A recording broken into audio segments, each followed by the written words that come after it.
are. Hello, everyone. Hello. Happy Saturday morning or lunchtime for some of you already, too. Welcome to another live interview. I'm very excited about this one. I have with me, no, this director, Daniel. Daniel, do you want to introduce yourself real quick? Yeah. Hi, everyone. I'm Daniel Barnett. Thanks for having me, Fina. And yeah, I'm the author of the Nightmareland Chronicles and other books as well. Excited to be here and chat a little bit today. Awesome. And the Nightmareland Chronicles is the one that I actually want to start talking with you Yep. about. So that is a series that you've been writing since like 2020, 2021, right? 2018. 2018. I Oh, I'm wrote. sorry. I wrote. No, it's okay. The first book was published, I believe, in 2020, though. Yeah. Yeah. So it was the last day of May, which is fun because it's the opening line of the series. Is Yeah. tomorrow died on the last morning of May. So I So it's not went. a coincidence that we're here today. On the nearly last day of May. Well, Yeah, not yeah. quite. 7 more days, 8 more days. Awesome. So what is the Nightmareland Chronicles about? What is the series about? Yeah, so I often kind of bill it as one man's journey to reach his estranged daughter in a world claimed by eternal night. Although that is something of an oversimplification, because it's not just one man's journey. It might start there, but it is a story of found family. It's a big perilous adventure across a darkened America where the manifestations of people's nightmares have been freed to roam in a very physical, literal sense, Yeah. oftentimes. Yeah. So uh, to basically talk about it. So Eternal Night, your story is about, I mean, tomorrow died at the last morning of May, right? That's the first Yeah. sentence. That's how it starts. And everybody wakes up to darkness. The sun is not coming up. Yeah. That's how it starts. So you're immediately hit by this very surreal reality of it's dark, there's no sun. Like how did you come up with that? Like what was the idea behind it? Because usually post-apocalyptic, right, is you have a big sickness or you have a war or I don't know, zombies roaming around, that kind of stuff. But you just said, "No, I'm just poof, sun gone." Yeah, How did so that happen? I wanted to do something in something of a familiar sandbox, I guess a little bit you could say. The post-apocalyptic sandbox, that is.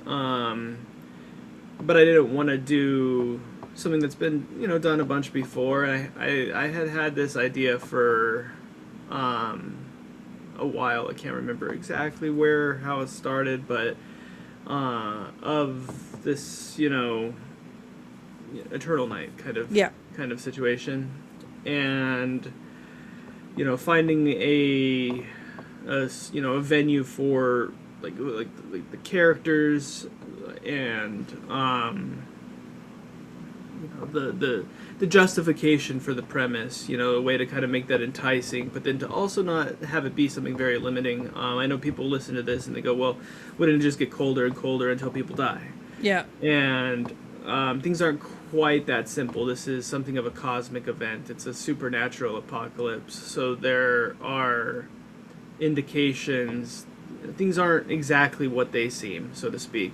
But I wanted to keep it still feeling kind of like rooted and grounded. I know I've already mentioned that the nightmares, these physical manifestations of nightmares, you don't that actually doesn't come into play until volume 3 for new readers. It takes a little while to kind of settle in, and Mhm. there's a lot of bit of like kind of cataclysmic things happening, and if you try to cram it in too much, like the sun goes out and all this other stuff, you kind of one shoe and then another, and then the Yeah. development from beyond that, gives you time for the characters to like like feel each change in a meaningful way, be affected by each change in a meaningful way, and then kind of develop organically as it goes along.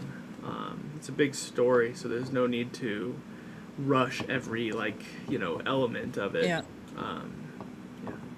So how big is the story going to be? We have 6 volumes out at this Yeah. point, right? How many are planned for that series? 12. 12. It'll be a 12 volumes. Yeah. Awesome. And you're in the middle of writing book 8. Did I read that right? Yeah, I am. I am something like, yeah, I'm in the middle of 8. Yeah, that, I don't know like the exact word count. Maybe like 53,000 words or something into volume 8. All right. I'm Yeah, I'm excited about it for sure. Awesome. And then what's interesting also with the volumes 1 till 5, at least, they are novella length. And then volume 6 is a novel length. So what made you decide to go with novellas first, even though they are relatively tightly knit Yeah. together, right? Like the So step from 1 till 2 to 2 to 3 is relatively close together, but you still went with novellas. Sorry, go ahead. yeah, so volume 1 is 36,000 words, which is like 4,000 words shy of the minimum length for a novel. Hmm. So and then 2 is I think 26 or 27 or 23 or something like that thousand words. So that one's definitely a novella. I want to say that Sleepwalking is a novel, but it's a relatively Shorter. short one. Yeah. And in a couple of the situations, I wasn't setting out to say like, oh, these have to strictly be like a certain length or anything. In fact, Flashlighters was a novel when I first finished it, and I edited it down into a novella length just by trimming a few thousand words at the end. Um, City of Blood is a short novel. Really, I just wanted to tell. So part of my feeling for it was I really enjoyed Hugh Howey's like Wool and Sand and stuff like that. I enjoyed the serialized format. Um, One where the stories come together to tell. It's just like a big story, but Yeah. I enjoyed this kind of, I don't spacing on the exact right word, but the you have an opportunity to have like a really tight beginning, middle, and end Yeah. when you're structuring it this way. It was kind of it was a tool of perspective for me writing this big story to kind of approach it in these bite-sized ways where I had like landmarks along the way. I had not necessarily stopping points and but these points where I knew that this was like a chapter in a bigger story. Yeah. And it helped me keep a certain kind of perspective and a certain kind of focus. It's a framing device, I guess, Yeah. fundamentally. That makes sense. The first book is an introduction to the world for sure. And then you get into the second book, and that's very much like a Maria's book. And then the third book is, kind of divided between Maria and Marcos. Um, so, you have different characters within each one kind of emerging to sort of take the spotlight or like slightly shifting different dynamics. Mm-hmm. I think the first book leans pretty heavily John, Yeah. as the main character, but it is also kind of diversifies the viewpoints a little bit just to be able to explore the effect of this nightfall on this small community. But that was something that I felt allowed for kind of keeping its feeling like punchy and snappy, but not. I mean, again, it sits with itself a little bit in Yeah. places too. And I was excited to put it into the omnibus format. Well, I guess I didn't answer the final question, which was like Lily is obviously volume 6 is huge. And I saw that sort of as my former agent. She just moved on from agenting, but we still work together with things. She's also my editor. Carmen Wells, we kind of came up with the idea of Lily being a supersized season finale. Yeah. So I think there's also some inspiration drawn there from kind of the TV show format, that you get on like an HBO show or something. Yeah. Like kind of a prestige thing where you get to the final episode and sometimes you get that 90-minute episode, like Yeah. that big supersized season finale where everything kind of like hits and comes together. It was a fun way to explore it, and I've enjoyed this kind of first moment of putting it together into the big omnibus format, which I can see it behind you, but I also have a copy here too, for people checking it out. Like this is a nice big book. Yeah. And, seeing how it functions as a door stopper. My camera's not the best, but obviously there's some really nice art and stuff in here too, and illustrations by Leslie Q, and seeing the kind of how the pacing functions when it's a big book and not a series of books, but because I hope because it was written with each individual segment was designed to the best of my ability to have a beginning, middle, end, a climax of a sort, and they vary. You're not gonna, like, when they say climax, it's not always gonna be big, exciting action. Sometimes it's like Lullabies, Maria's kind of episode in Death Valley in this night. It's sort of woman versus nature, kind of woman versus self, emergence of a new self in the context of cataclysmic shift to like the order of the world, and kind of reaching a very terrible low, and then kind of coming back out and transcending something in yourself. So not always big, like, sensational, exciting climaxes, volume, but other one, but again, it was all written within this idea of, you get those big sensational climaxes too. It's just you're not trying to do the same thing over and over again. Yeah. It also helps, I feel, with it makes it less daunting, because it is a like, when even if it's quote unquote novella length or short novel length, there's a lot that is happening in these stories, in these individual volumes, right? There's a lot of themes that you're talking about, and a lot of things to think about as you're reading through it. It's not a how do you say that, like a popcorn read in that sense, right? You're doing a lot with this novella, so it's also makes it a bit easier to read. I find that you can then say, okay, after the close to 40,000 words, okay, I can take it down and I can pause for a second and sit for a second. Whereas if you have like a big book, it probably is not that easy to pause in the middle of it and be like, okay, let me reflect on that a little bit and think through what just happened and what I just read, right? Yeah, I think it's fun. Did I lose you, Daniel? Oh, am I gone? All right. While we wait for Daniel to come back, I will show the omnibus as well. Let's give him a second to catch up on his internet. I will show that up as well. Mine is laminated at this point already, so it's nice and shiny. But he basically put his volumes 1 to 6 together into an omnibus. So the first arc of the series will be available in this 1,000-page chunker. Talk about, daunting at that point, as I was asking that question.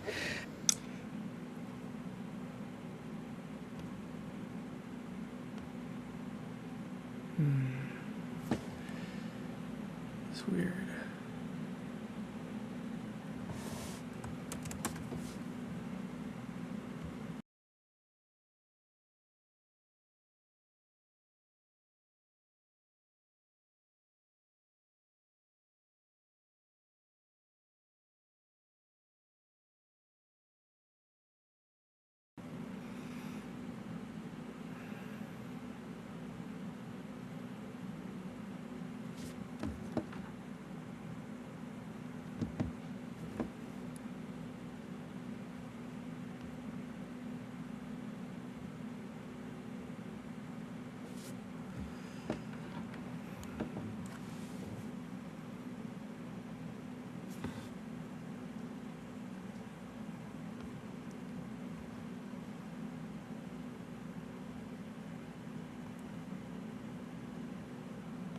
Da-da-da-da-da.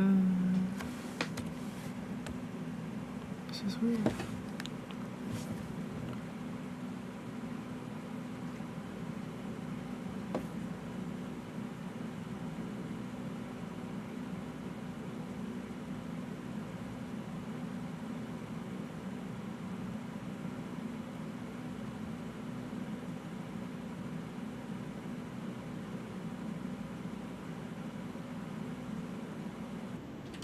Hey, Ah, there I am. Oh God, I'm so okay. sorry.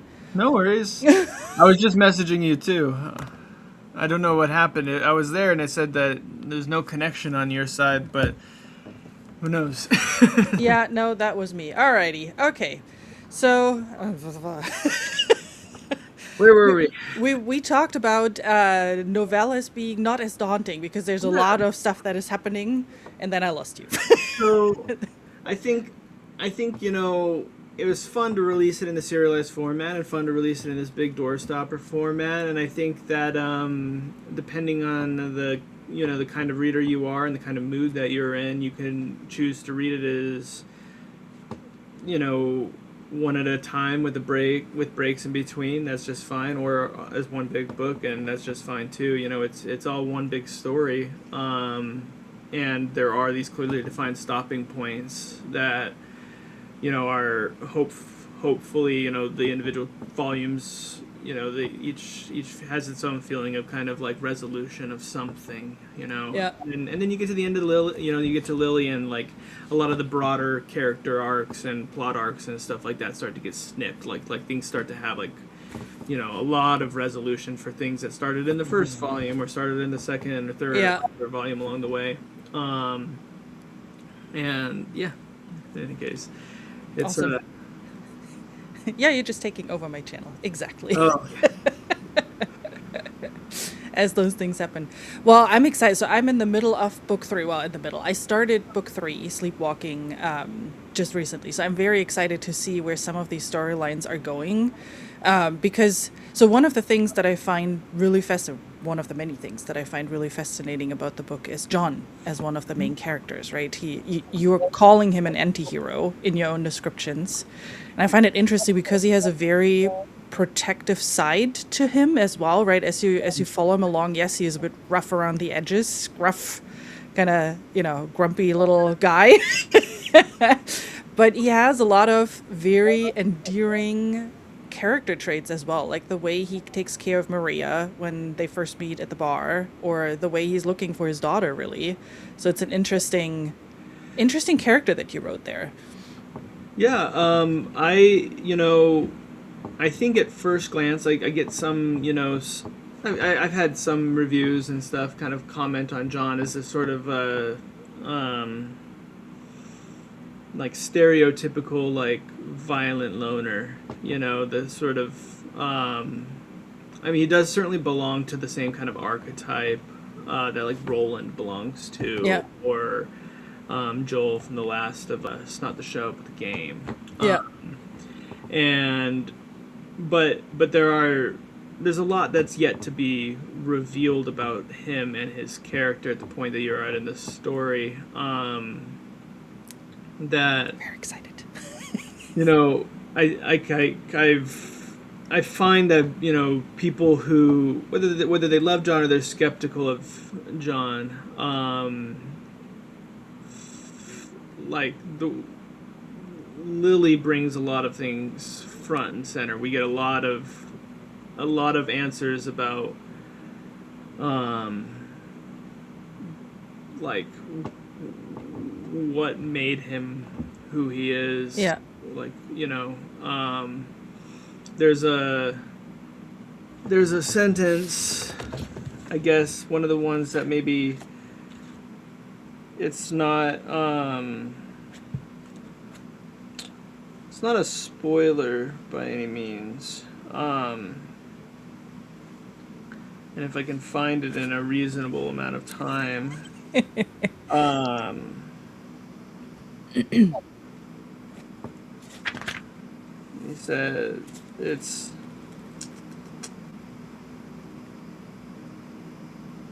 what would it do to a man knowing the best thing he had ever done was also the worst thing, or the second worst?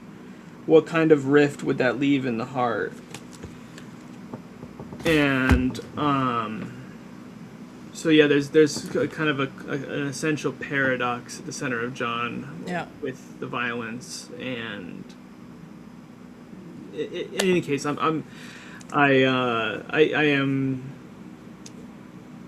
obviously, I have an attachment to John. I think he's a cool driver for a lot of this story. But a lot of the fun is, playing with it. Like, he gets taken out of the driver's seat in volumes 2 and 3 for a certain reason, and that allows the other characters to kind of like step forward and like, kind of emerge, and then shifting dynamics and shifting like, power dynamics. Who's running this? It's his journey to see his estranged daughter by the Atlantic Ocean, and first to go into Wyoming where his brother has a plane, but for a period of the time, he's not the one in the driver's seat. Yeah. And what does it mean, as things change and progress and all that stuff? It's a lot of fun stuff to play with the characters and all that. Yeah. I see you enjoyed that, getting them through things, putting them through things. They go through a lot. I mean, it's not enough that the sun is gone and it's eternal darkness. That's not enough already. They go through a lot more in the story, yes. Yeah. It's not an easy time. No, Before we started, we were talking about Ernest and Adam Gold, the audiobooks. Yeah. And his portrayal of some of the villains along the way. Yeah. Well, as we are talking about the audiobooks, so there are audiobooks for book 1 or volume 1, 2, and 3 out, right? Yes, right, yeah. And so I originally read the first book a couple of years back, and then now reread it again to, remind myself about the amazing story in preparation of our interview. And I listened to the audiobook, and I was blown away how well Adam Gold narrated not just John but also inner voices. Like just the whole creepiness gets on a whole nother level with the audiobook. So it is so well done. And I'm not an audiobook person. I love reading more than listening to an audiobook, but this is one of those books where you might want to just listen to it to get the full spectrum of eeriness and everything. It's really cool, and that of course depends on what kind of reader you are. If you like to, if you like the audiobooks and stuff like that in general. Adam did a phenomenal job. He brought like so much talent and passion to those first 3 books, and it was fun, working with him on it. And I remember, I think he recorded. He sent me a message about like. He's recorded a lot of books and stuff, and he sent me some complimentary messages along the way, which were pretty cool to receive. As where he's like, I usually have to, like, the story starts to wander, and I have to kind of take a break and focus and stuff. And he said that, in that there's a certain stretch in Sleepwalking where he just went and went and went and was locked in, and then it was he was like so intense. He was like, I needed like a whiskey and a blanket after. I mean, like, first of all, that you should put that on the book. That is an amazing sentence, but it's so true. I mean, I wouldn't go for whiskey. I would go for something else, but it is very true. You're like totally emped up after reading them. I mean, even Lullaby and Nightfall, like even those, you're completely emped up and it's like, what did I just read? But at the same time, you just want to cuddle with your favorite plushie or blanket and be like, oh God, please save me from this. Very interesting mix. So he nailed it on the head with that one. For sure. Very awesome. Cool. I'm hoping he's just an incredibly prolific and busy narrator. So he's got a lot of pre-existing contracts. I think he's on retainer with a couple places and stuff. So when it comes to scheduling the recording of these books, there are just times where, if he's on retainer somewhere and they assign him something, it just has to come first. And also too, like he just had, I think, their second kid, I want to say, maybe. That keeps you busy, yeah. He's a really cool guy. He's a really sweet guy, and like seems like he has a really sweet family. So I'm really happy for him, and I'm excited. I'm excited for to continue when he's able to. Awesome. So the plan is that he will narrate 4, 5, and 6 as well, and Yeah, 7, 8, up to yeah. 12 once it's ready. We've agreed on for the first 6 at this Awesome. point. There are. I'd love to continue with him after that. There's going to be some questions in terms of expenses and stuff on my end, but how well the series is doing and things what I'm able to manage and stuff. Yeah. But like with this omnibus, I wanted to put out something that was really beautiful for the readers, both Yeah. for pre-existing fans of the series. I saw Yeah. the lamination is super cool.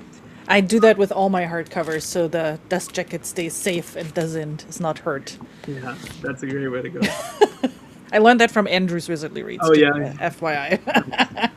He Yeah. started it, and now all my books are laminated. Yeah, but it is I like the because there is this trend with special editions and all that fun stuff. I love that you did something in that sense, but slightly different with that, because it is a special edition in a sense, right? Because you got a new cover, you got new art for it in it, but then you made it your own at the same time. You didn't just go with the trend. I think it's both a special edition, a kind of a collector's edition. It could be considered that, but in some sense, it's also kind of just like a definitive edition, depending on the way you want to look at it. Because while it is, it's going to be a pricey book. It costs $22 just to print. Oh wow. Like that's just the printing cost. Yeah. So when I order a handful of books for myself, each individual copy that I hold, that's $22 or $21.94, something like that. Some funky number. Yep. And then the way it works, if you want to kind of try to play in the big leagues a little bit, you have to jump through the hoops that are kind of designed to, I think, be discouraging or exclusionary to maybe smaller presses, independent authors, depending on whatever you're talking about. But like, if you want a retailer like Barnes and Noble or whatever to consider purchasing your physical book, you have to give them a 55% discount. You have to give them a 55% wholesale discount. So you have to make like in this case, I have to make the $21, $22 book $11 for them. And then of course your printer takes a share and stuff too. So this book, I think where it's at right now, it's going to be priced at $54, but I know some people out there might think, wow, like that's like a little greedy or something like that. I make $1 off of that. Oh wow. That was so I could break even. Yeah. But that said, it's also still $11 cheaper to get this one book than it would be to get all the paperbacks of the original mainline in the series. Yeah. And as far as the ebook is concerned, all the illustrations are in there. The really fancy so Daniel Serra, the original artwork for the original series, Todd Kiesling was the final designer for this book. He did a phenomenal job, and he had this really cool idea of putting the cover art on the chapter title pages. Yes. So that's the cover art for Lily, for instance. This is from Lily. Yeah. And that's only in the hardcover edition, but all the illustrations from Leslie Q, the full blown up pictures for each volume, those are in the Kindle edition as well too. And the Kindle edition will be absolutely the most affordable way to read the series for interested readers. It'll be $9.99, and so about half off, if not even a little more than half off of what it would be to purchase all 6 on Kindle. Yeah. So the Kindle edition is where I, have the potential to make back a little bit of the investment that I put into this book, because I will make, I make $7 off of each individual Kindle sale. Yeah. as opposed to $1 off the hardcover. But I wanted people to have something beautiful to put on their shelves. I appreciate that. And it's kind of my life, honestly. This series in a lot of ways, and it's a real, like, labor of love. I go slow because I want to do it right. Yeah. And I just want to make something that, like, I want to put something beautiful out there for people. Yeah.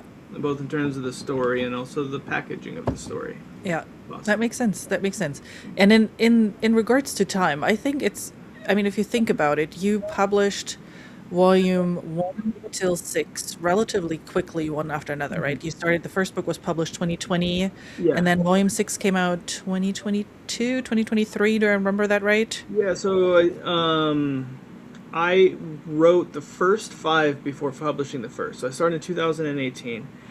And because there were some of those were a little shorter in various circumstances and stuff, like, afforded me the opportunity to publish those kind of like in a kind of a punchy time frame. I think some of them came out a few months apart from each other. Yeah. There was a bigger break before Lily, though Lily was the finale, like a bigger build up to it and a much bigger book, 420 or 450, 60 pages. Yeah. And I want to say, that one came out in, I think it was January 2020. Too. Yes. Yeah. Yeah. You're right. Yeah. Things have, obviously there's been a bit of a gap since then, and some of that's like life related things. I moved, I did, caregiving. I moved down to California to help caregive for my grandma who had Parkinson's, like late stage Parkinson's, and some other just like life stuff. Yeah. But also too, it's, I don't want to, can't be too specific, but there's a certain something of a new beginning in the second half of the series. A real like again, like the end of volume 6 is a really defined ending point in terms of what's coming. Now I'm worried. Like big things happen in Lily, and there was a need for sort of new, if we're going to use like an architecture metaphor, there's like a need for like new foundations, how to put the basement down, how to put the, like kind of build like a whole new architecture going forward. Also, the sort of novella rule kind of doesn't happen. I mean, I can't say for certain that like volume 10 or something won't be a novella, but I kind of highly doubt that we're going to see any more novellas after Lily once the book kind of the story kind of stretches out and becomes bigger in the way that it does with Lily, broader, like its interior broadens, I think. The kind of like the rules change a little bit, so volume 7, for instance, is 80,000 words, which is the second biggest book after Lily, and probably the size of the 2 biggest books before Lily pushed together, right? So volume 8, I would expect, might actually be a little bit longer than volume 7. There might be I wouldn't be surprised if we get like a 60,000 or maybe even a 50,000 in there somewhere, and then I don't really know how it's going to break down, but fundamentally, the individual volumes have gotten kind of bigger and more traditionally book size. Yeah. That omnibus is going to be chunky then. Yeah. I think it might be actually 2 more omnibus editions. Probably like I'll do 7 through 9 and then 10 through 12. It depends. Came pretty close to the maximum page count here, and I don't want to with this first one, and I don't want to sacrifice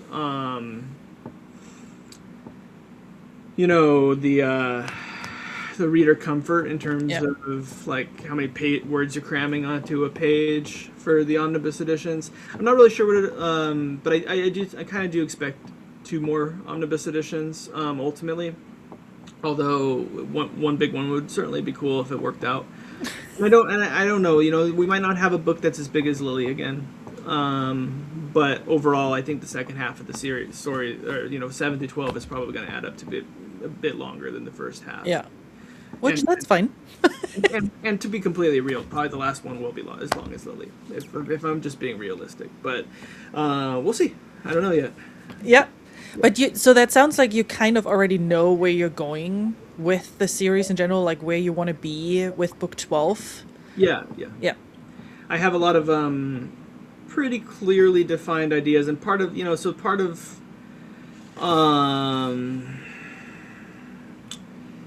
part of what's taking longer than the initial stuff did, in some context, I guess, is that I'm kind of, I'm planting seeds, like narrative sort of seeds, Yeah. for these characters and stuff, bearing in mind kind of an idea of where an idea of the endpoints. Yeah. So it just takes a little bit, it takes a kind of like a different kind of, like a little bit of a different kind of nurturing, like in one case, like wrote the first sentence for a character bearing in mind like a final point, like a final, like an end point, like, Yeah. a full circle thing from that first sentence to the last. It's fun. It's just kind of letting it grow in a kind of an organic way. Things don't, like, this stuff doesn't like happen like linearly. Like sometimes I want to be writing the scene that I'm on on a particular day, and my brain is thinking about like a scene that's going to happen in volume 11. Yeah.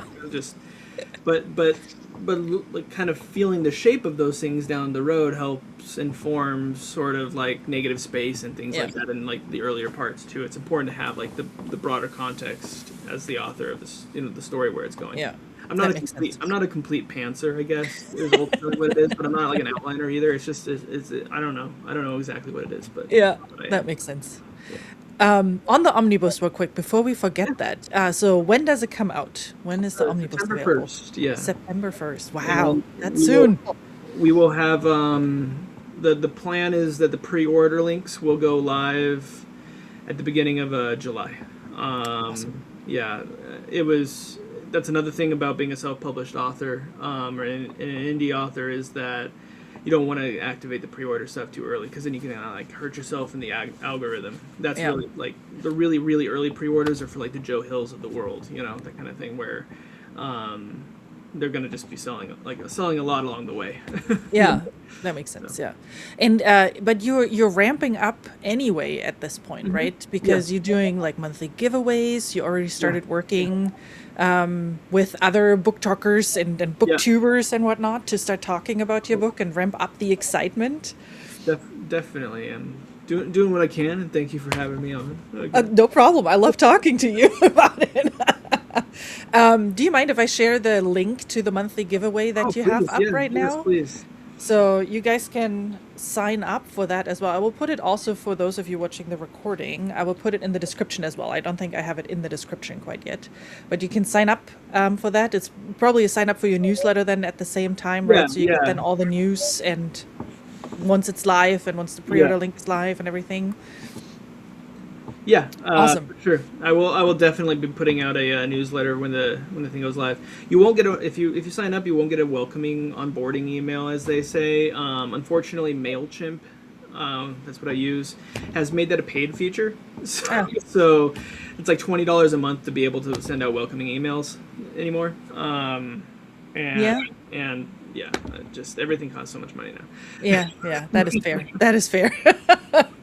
All right, but you would get emails then once you're ready to share you'll updates. Get emails, you'll get newsletter emails. I just used to have like these nice like welcome on board, like this is what you can expect, like thanks for signing up, and that doesn't happen anymore. But at least not now. At some point in time, I'll probably go back, probably shell out the money for it, but. Or switch the provider. There are other MailChimp out there, right? Yeah. Yeah. One of the things, because you just mentioned it too, going back to your writing, hey, scroll thought, before I do that. So sign up for the giveaway. You give away one book every month for people who are excited about it, want to get it, and then September is when people, or July, early July is when people can start pre-ordering it, and Yeah. then September they will have it on their shelves. Yeah. Are you planning to still keeping the paperbacks that you have right now with the original art and everything? So that stays as is, right? That doesn't go Yeah. away. So if Yeah. you're like excited, and you want to get in right away, like the series is out in its individual form. Like that's not going anywhere as far as I'm concerned at this point. Awesome. Like, yeah. Yeah, Yeah. because I would have a hard time picking a favorite from the covers. I find them both very, very intriguing, so I wouldn't want to, Yeah, Daniel Sarah does a phenomenal job, and as far as the kind of the mainline run goes with the individual volumes, he is still going to do volume 7 to 12. In fact, he's already done the covers for 7 and 8. Wow. Okay, so when is 7 planned then? 7 will be next year sometime. Next year. Noted. My best guess would probably be I'll do it on the anniversary of the first book, so May 31st. Awesome. On the last day of May. Yeah. There Yeah. we are again. It's pretty like it's pretty close to being done. In fact, an earlier draft is available on my Patreon for like certain tiers. People can read in advance. Yeah. That's on my Patreon is releasing the individual volumes like probably about a year early. Not necessarily in their final format.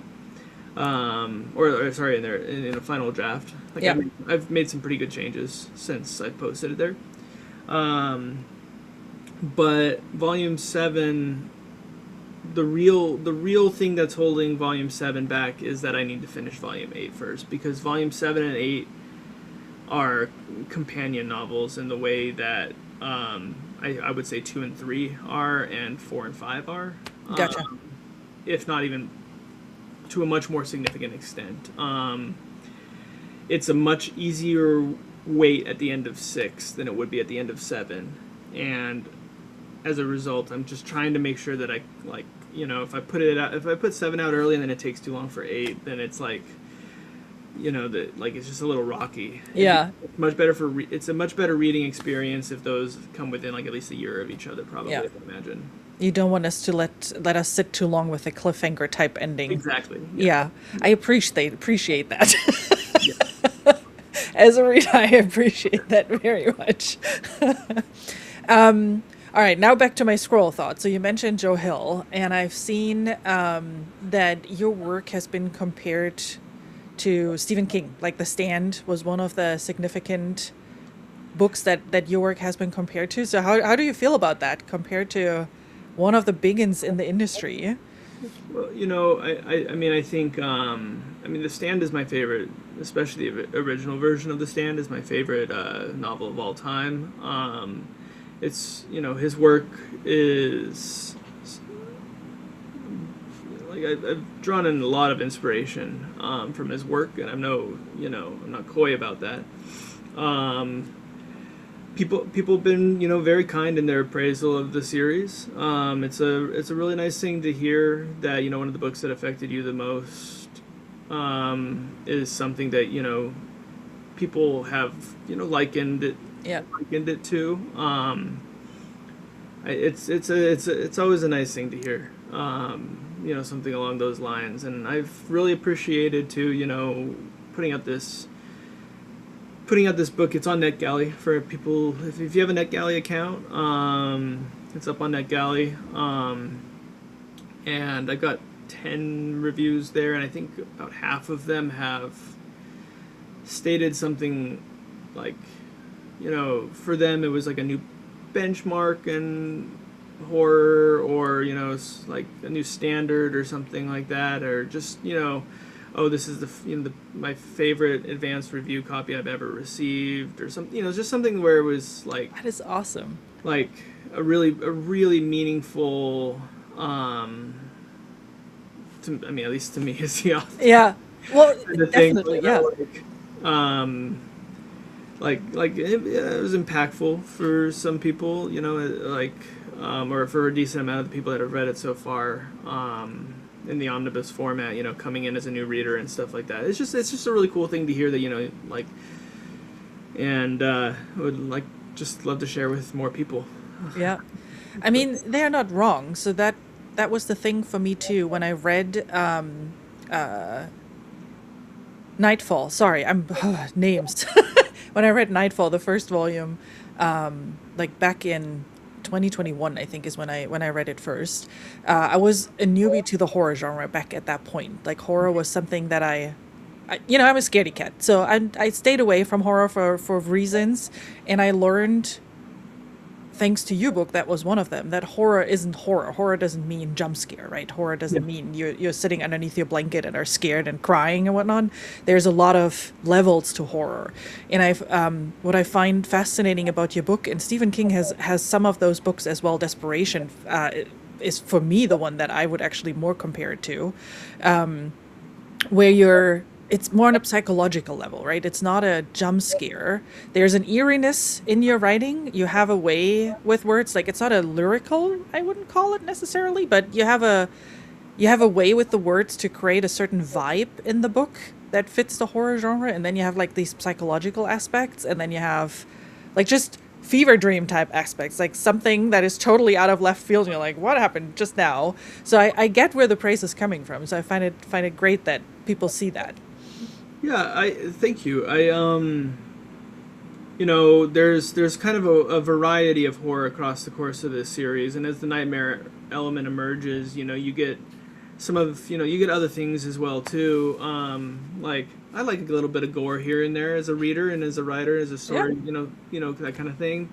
I like the psychological stuff. I think that horror is really, there's a kind of a saying, like horror is a big house. There's a lot of different rooms in it. One of my favorite horror films Scary rooms. yeah, one of my favorite films is like Santa Sangre, which is not a scary horror film. It's like an incredibly profoundly sad and moving and emotional horror film. And I think that horror gives you a really good conduit to explore a lot of different emotions at their elevated forms. Grief, like a lot of different things. And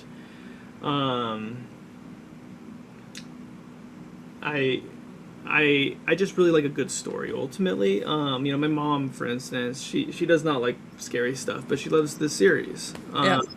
And I think a lot of that has to do with the attachment you feel to the characters and things of that nature. You just like you want to hear like if you like I want to sit down and read a good story about like oftentimes like a suspenseful story is great about like interesting characters who feel like real people to me, thrust into extraordinary circumstances, and then see how they change, see how they grow or not grow. And so this is a big, this story is it's a big adventure, a big road novel where we get to see how people react to all sorts of, how they change, how surprise themselves sometimes, that kind of thing. So With your writing style too, I find it very unique in a way that because it is a lot of vibe, right? Yes, you have some straightforward, okay, this is what the character's doing right now, and you see what's happening to the characters on the page, but there's a lot of just vibe in the story, like the way you describe situations. You're not saying straightforward, oh, she threw up on the toilet. You have a very specific way of describing certain situations. How is that, like, did you see yourself like, this is how I like writing, this is how I love to tell the story? Is that, or is that specifically to Nightmareland, or do you see that in other stories as well? So Nightmareland is, by the time I finished Lily, I think it was probably the 10th book I'd finished writing or something. You just you develop a different kind of style, a different kind of voice. I really do appreciate when prose kind of melds to point of view. So I think that John's prose feels a little bit different than Maria's prose, for instance. John kind of carries his shoulders a little straighter. He's a little stiffer backed. So like the prose is a little bit more buttoned up and kind of straight shouldered, and Maria's might be a little bit like a little looser in some ways, like a little more I don't know if jocular is the right word, like a little bit more kind of conversational. Yeah.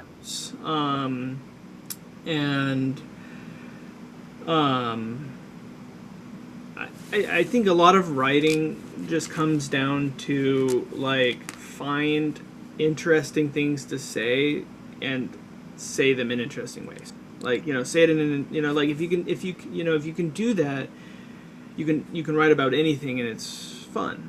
Yeah. Interesting. I mean, that's the whole thing, you know. So like, You make it sound so easy. well, you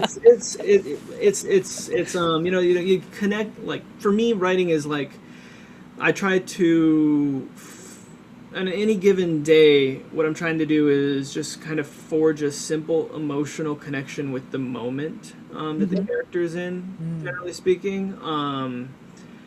And you know, a lot of times that like sometimes it's just like the thing to kind of get rolling or whatever. Like the thing that I really appreciate is that feeling of like, oh, I found like an observation of something that's like I don't know if I've ever seen it said that way, or it feels real and authentic and something like that, you know. Yeah. So like you take a bunch of those kind of moments and you build build a, you know, a compelling story around them, and then, you know, hopefully at the end of it you have like you know, something. Well, I mean, I think if you put enough love into something, you ultimately have something special at the end of it, and I'm trying to do, you know, here. So Yeah. I mean, from my perspective, you hit yes, yeah. Lyrical prose horror. Yeah, I've not seen that before too. The horror I've read is more straightforward in that sense. So it was incredible read. Such an interesting read, and really one of those books where once you're done, you put it down and you're like staring at a wall and it's like, what did I just read? This hit different. in a good way, in a very, very positive way. That's really cool to hear. I have had, you know, people comment on that nature of the writing, and it's a nice thing to hear. You know, I always think about well, maybe that might be too broad of a tangent, but there's Peter Straub has this really like interesting observation on kind of you know, writing that kind of saves a sort of like saves that extra color for the big moments and stuff like that. So sometimes you just want to say a thing straightforward and plain because it's, you know, you just got to be no nonsense about it. You just say the thing. And then other times you might save a little bit, you know, kind of like build it up in the bank a little bit, a moment where you kind of stretch a little bit. You know, you show a little bit more lyrical quality to the prose, or a little bit more like you kind of like lean hard into the cadence or something, you know, like and it's just another tool in the tool belt, and it's interesting to talk about like when and how you use those things and to what impact and stuff like that. But that's shop talk for sure. That's okay. Sometimes you need that. On the comment of being a scaredy cat and not having read much horror, Cat Lady Game helped me understand I actually can read horror stories, especially drawn to more atmospheric gothic horror. When this book would be the right for you. This is, atmospheric would be that one word to describe this here. Although I still won't watch scary horror movies. Same, like movie. I'm out. I'm the one sitting there with the pillow in front of the face and be like, is it over yet? But books, I've started to really appreciate. Horror stories in book form, I really started to appreciate for that. So, awesome. That is good to hear. You just mentioned actually Nightmareland Volume 1 till 6, you published 10 books with that. So you published other books as well outside of the Nightmareland Chronicles, right? So some of them aren't published, and one of them I did pull because I ended up rewriting it, and then now it's caught in kind of a limbo as I... But anyway, this is like, so I have a couple trunk novels like a lot of authors do, and then I published a book called The Safe, which is no longer available because I rewrote it, and it's gone through a couple different iterations, like behind the scenes sense. At some point in time, I do hope to kind of take it to a point where I can publish it, but you know, this is me giving myself a second chance with a book, like a story that I really liked. That at that point in time, I didn't have a following when I put it out, and I was still learning a lot of things too. So that book, hopefully we'll see again at some point in time. But I'm really kind of like trying to stay faithful to the Nightmareland Chronicles at this point. And then I have a novel called Longrieve, which is an abandoned, it's a ghost story set in an abandoned hotel. Very, like, a lot of negative space. If you like stories where it's like what the characters aren't saying is saying more than what they are, because of like tangled family secrets and things like that.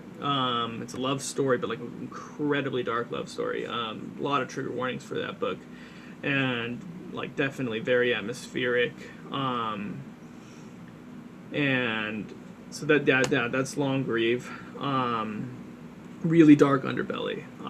Like the things that start coming to light are like terrible. Okay. And but like also a love story too. It's like, kind of, anyway. I'm a big fan of Longrieve. Not a lot of people read it. I didn't have a lot of a big following there, but it's the kind of book where like for some people it just has a big, connects with them in a big way. And then I have a novel called Poor Things, which is kind of a heavy metal sort of adventure. That one's in the first person.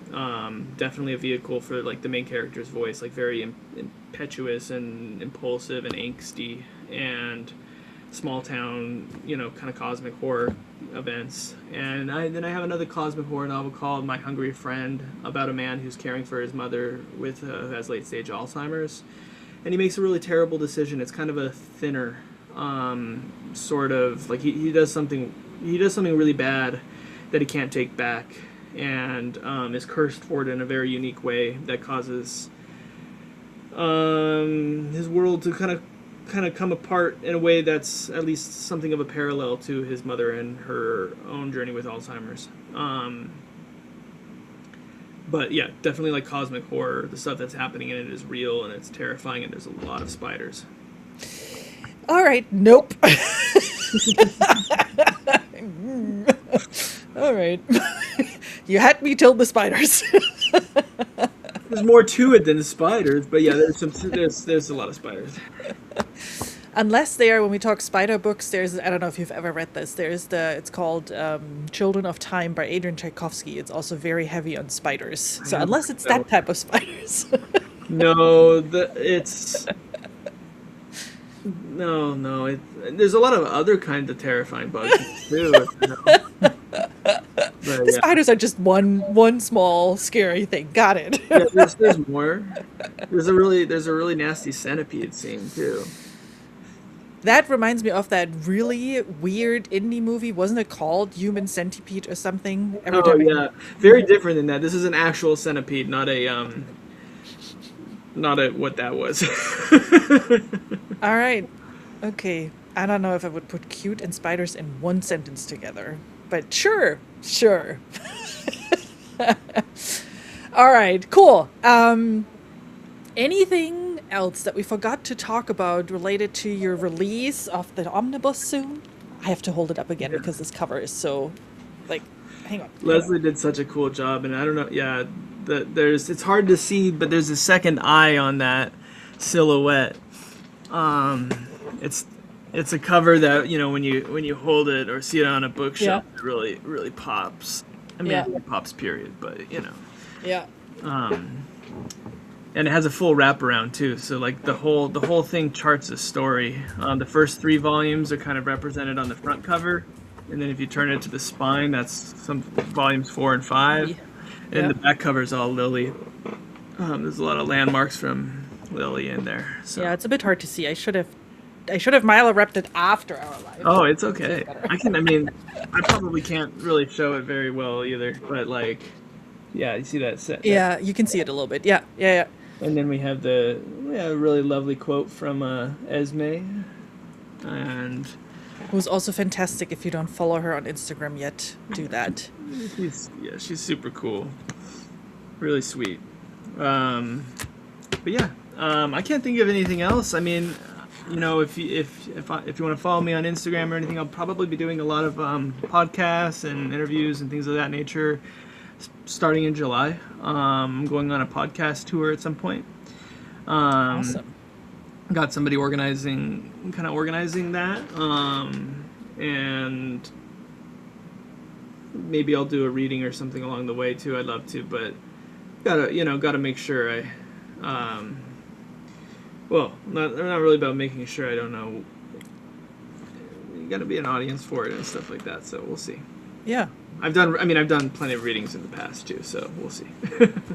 Yeah, I mean, you could do, with all the social media stuff going on right now, right? You could do a live online reading Yeah. in addition to anything in person. That would be fun. Yeah, I would love to do an in-person one, especially. I'll probably do a signing or two down here in Southern California. And at this point in time, if anybody wants, like, I just want to talk to people about this story and share it. Yeah. So, my DMs are open if, you have an idea or want to do an interview or anything like that. I'm happy to do it. So. Or just chat about the weirdness that is this book. Awesome. Well, I put the links in the comment to your website and to your Instagram, and they will also be in the description for everybody who watches the recording. So go check it out. Books are available everywhere, right? You're not like limited to one platform. You can buy on your website. You can buy on Amazon, everywhere. Yeah, they all have a home. The mainline series all has a home base on Amazon, but through extended distribution, if you want to get them somewhere else, you certainly can. Awesome. And then just to summarize at the end, Omnibus coming out early September 1st. Pre-orders start early July. Sign up for Daniel's newsletter to get a reminder of when it's available and all the information from behind the scenes. And then, Daniel, thank you so much for joining me, for talking about your amazing story. Oh, thank you for having me. It's been a lot of fun. Yes. And then all of you guys, thank you also for joining. Also, thank you, Caillou, for stopping by. And then I'll see you all soon with the next video, with the next interview. Till then, bye.